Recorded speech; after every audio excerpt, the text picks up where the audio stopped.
Hello everyone, Ashlyn Giza YouTube channel. Today we are going to talk about CNA stuff.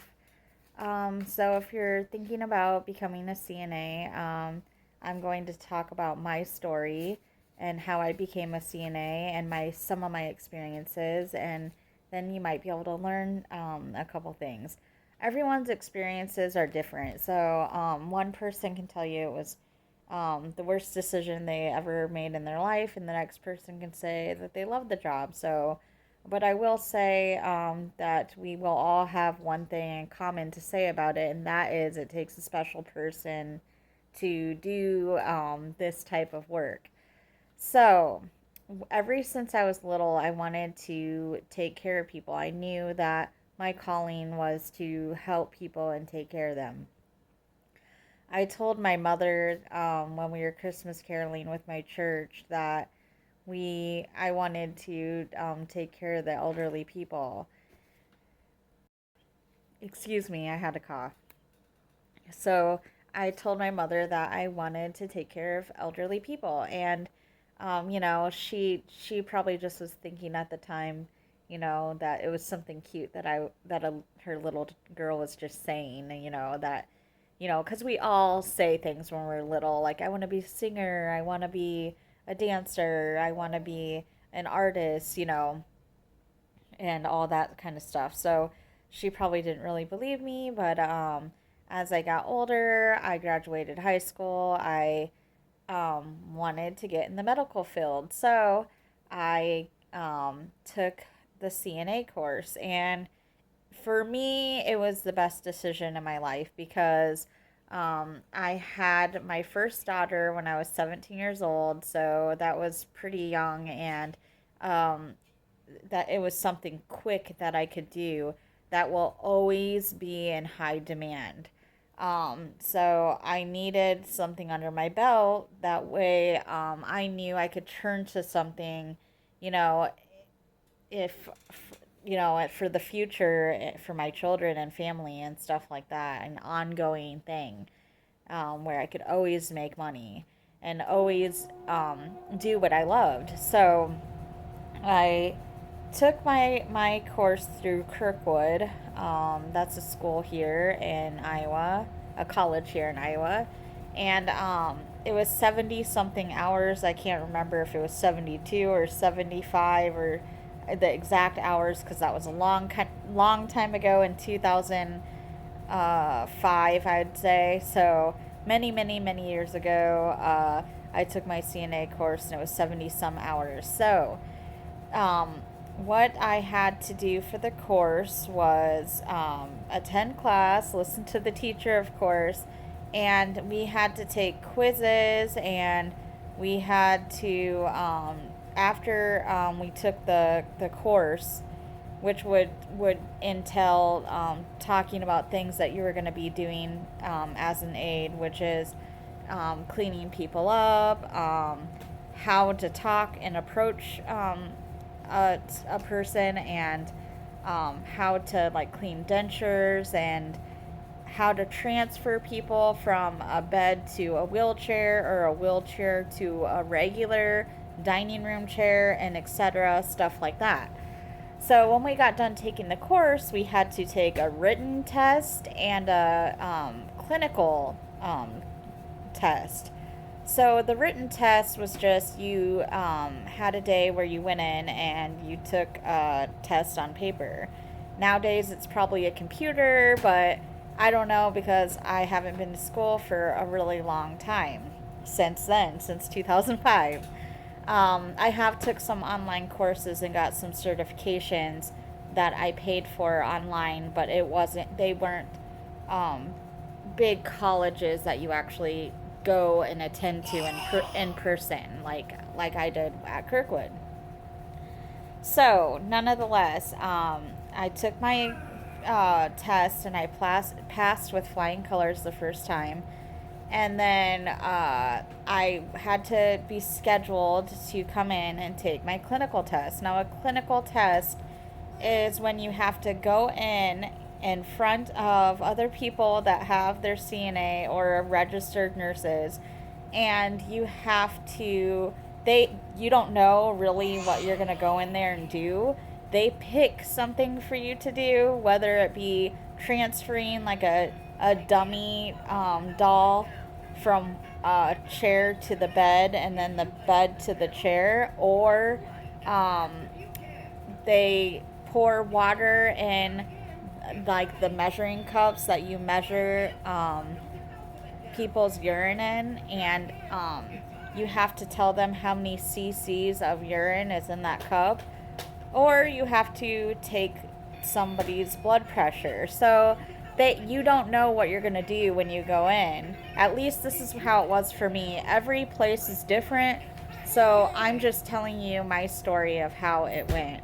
But so I had to go in and I didn't know what I was going to do. Because the place that I went to school at, they just picked randomly. So basically, you need to be knowing what you're doing. You can't just go in that clinical test not knowing what you're doing, because you'll fail, because they will pick random things, at least if it's anything like my college I went to. So I went in and I remember that I had to transfer and position somebody into a bed, and then I just had to measure out how many cc's of fake urine was in the cup. So I had it pretty easy, let's just say. But I would have been able to do anything else too, but I got the easy thing, so that was nice. So I found out that I passed, and I actually ended up getting a job at the place that I did my clinicals at, which during the pandemic, my daughter took clinicals for her CNA because she has her CNA too, and they could not go to an actual nursing home to experience and shadow the already certified nurse aides like we had to do. They had to do things via computer because of the pandemic. But back in my day, in 2005, you had to go to a actual nursing facility, a nursing home facility, and just kind of shadow other, like I said, other CNAs and watch what they do and kind of help them do things so you can learn. But I actually got a job at the place that I did my clinicals, so that was nice. And I ended up being there for 7 years. But there's pros and cons to it. And like I said at the beginning of the video, it takes a special kind of person to do this job. So these are my pros and cons of the job. Like I said, everyone's opinions, everyone's points of views, everybody's pros and cons are going to be different. My pros were that I loved taking elderly people. I loved learning things from them. I loved hearing the stories that they had to tell. And I loved getting that bond and connection with them, making a friendship or a new family member with them. And I loved the jokes that some of them told and the words that they used to use in their time, and just hearing their stories about their family members and meeting their family members, because they will have their daughters or sons or grandchildren and people like that come in to visit them sometimes. And I just loved having partners to work with, because it's always nice when you're at work to work with somebody and not work alone, you know. When I got older, I liked more working alone, but when I was younger, first getting in the field and everything, I liked having my partner there right with me, because it can get pretty hard to lift. But anyway, so those are the pros, and those are the pros that I liked about the job, the good things. The cons about becoming a CNA or being a CNA for me in my opinion was the pay isn't good, but that didn't really bother me too much because I wasn't really there for the money. I wanted to help people, but the pay isn't good. Number two, the sometimes some of the family members can really get mad at things that aren't in your control. Number three,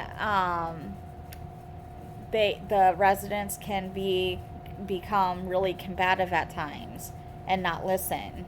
Like when you're trying to let them know you're helping them, sometimes they can be in a different mind frame in their mind and be somewhere else in their mind and think that you're trying to hurt them.